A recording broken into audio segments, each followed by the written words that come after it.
Not from past 30 years, కాకపోతే past 3 years చిన్నగా ఒక పరిచయం అయింది ఆయనతో మనకు.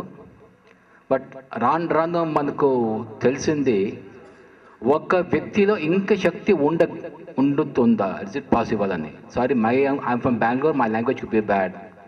I'm not a good Telugu person of Hyderabad accent, so kindly forgive me for this Bengaluru Telugu. ఒక్క వ్యక్తితో ఇంత క్రియేటివిటీ ఉండుతుందా, ఇస్ ఇట్ పాసిబుల్ అని నాకు అనిపించింది. ఇక్కడికి వచ్చిన మీట I seen the magazine and also the calendar. It has come out beautifully. ఒక హిందూ సంప్రదాయము, ఒక ఇంగ్లీష్ సంప్రదాయం రెండు కలిసి ఒక క్రియేటివిటీని ఆయన ఇక్కడ ప్రజెంట్ చేస్తున్నారు. But the very entrance to the venue is amazing.